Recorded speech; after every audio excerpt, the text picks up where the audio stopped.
can we start focusing what is right with ourselves?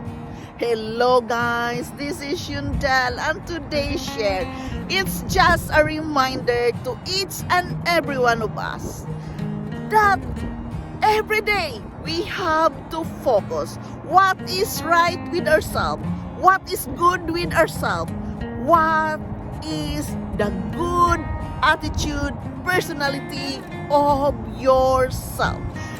We are going to start to focus that in order to have a strong, positive, mental attitude with ourselves, and by that, it becomes easier for us to love ourselves to the fullest.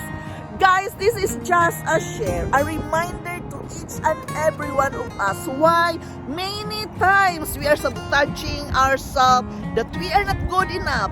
We are complaining of our weaknesses. We are complaining of the bad attitude we are doing. We are always complaining the negative things about ourselves instead of looking up the positive thing of yourself. There are a lot of positive things in yourself, guys. There's a lot of things which is good for you, good feelings, good attitude, you're hardworking, you're talented, you are a very good person. But you don't acknowledge that if you cannot start focusing the good thing of who you are. How can we start focusing the right thing with ourselves? To start that, guys, never allow yourself to think negative about yourself, to think that you are not good enough, to think that you are, talented. You are not talented. You are struggling with something with yourself. Guys, you are always looking, most of us are always looking what is negative with ourselves, looking after the wrong things we have done. Guys, to work with ourselves, to focus what is right with us, we have to stop telling yourself all the weaknesses you have done, all the wrong thing you have done. You have to acknowledge all the good things of yourself. And to do that, guys, really, I'm going back again of writing it down. Write it down, all the things you are good at. Write it down, all the talents you have, all the good things you have done. You have to write it down and remember that you are capable of doing mistakes. And all those weaknesses is just a part of our life journey. We have to embrace that. To be in the best version of ourselves, we have to embrace as well our weaknesses and turn that around into a positive thing. Turn that around to the opposite side. When you are thinking of yourself that you are weak, you are not strong enough to handle things, tell that to yourself many times that I am strong, I am well able, I can do all these things because it says in the Bible that we can do all things through Christ who strengthens us. Guys, do you think so? I can survive here in Norway without that positive mental attitude I am using every day. So therefore, guys, again, I have to remind you that talking with ourselves is a positive thing. You have to communicate with your inner self by speaking it loud, talking to yourself all the good things about you. And if it is very difficult for you to believe, then you have to write it down and read that every day. What are you good at? You have to acknowledge that in order to conquer your weaknesses, in order to conquer that, positive bad side of yourself. We have the positive side and we have the bad side of ourselves. We all have that. We are not perfect. The two must be balanced. But you must let the positive overpower your mind, overpower yourself, overpower in everything you are feeling. And to do that, you have to acknowledge first all the weaknesses you've been struggling for, because we all have weaknesses. But start to focus all those small things. Every day you are doing good things. You have to focus all those good things about yourself every day. You have to believe that within yourself, that you are doing your best. You are the best version of yourself every day, acknowledging all the small things you have done every day. Yes, it becomes easier when we can write it down.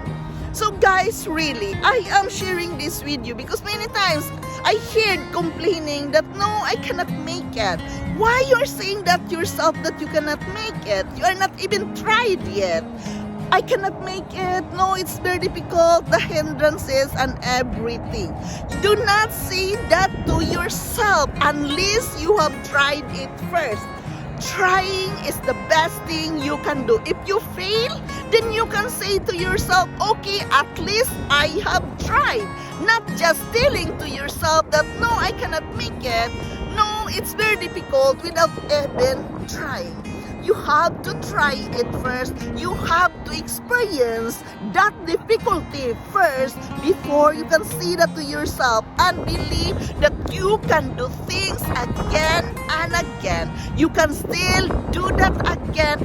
Practice that again and again until you can make it through. We all can make it through. But the secret here is we must embrace our weaknesses. Understand that we all need practice.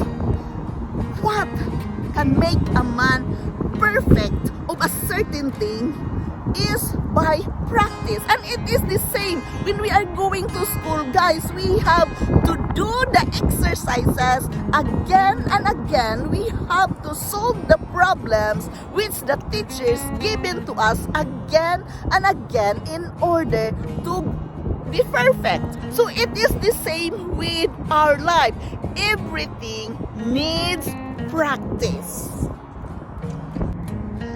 Guys, you have to understand that we as a human being go through life with this nagging feeling that something is wrong inside in us. You have to acknowledge that you are not your own enemy. Do not feel yourself defeated. Stop defeating yourself. Stop limiting your dream. Stop sabotaging your relationship all because you don't like yourself. You have enough people and circumstances that against you, so don't be against yourself. You have to work with it. Don't think of everyone that you don't like yourself or relieve your mistakes. You have to think that you have done so many good things in your life. You have to acknowledge the good things you have done in your life and stop thinking that you are undisciplined. Stop being angry of yourself. Instead, start focusing on what is right with you. Start focusing what are the good things within you. We all have weaknesses. We've made mistakes. We all have that kind of troubles in our life. But there's a lot more in you which is right. And the wrong will be there. But you have to acknowledge more the right thing you have done in your life. So quit beating yourself for the past mistakes. Quit dwelling on your flaws. Quit overanalyzing your weaknesses. You're not a finished product. We are still on the process. And by God's will, He is working always with us. By His grace, He is changing us from glory to glory. Yes, we all have a certain attitude, but we have to work that and say to ourselves that I'm okay where I am while I am on the way to where God is taking me. Remember that our life is in His hands. So not just keep struggling yourself of those weaknesses and shortcomings. Instead, remind yourself the promise that He is going to change us from glory to glory, and His grace is going to bring us where we are going and where we are today. You are on the way to where He is taking you right now. So guys, this is just a reminder. So it's time to go back, writing it down, the journaling of those good things we are, who we are. Right now, we have to write all those good things about ourselves in order to start focusing more on the right thing, more on the right attitude about ourselves. You have to acknowledge all the good things of yourself instead of acknowledging all the weaknesses, all the mistakes you have been through. We are all human and we are capable of doing mistakes and failures. It is a part of our life, but you can turn that around by acknowledging all the good things you have done in your life. So this is my share with you today. This is Yundel. Thank you for dropping here in my channel. I love you all, and remember always, love yourself to the fullest, even who you are and where you are going right now. I love you all, and bye.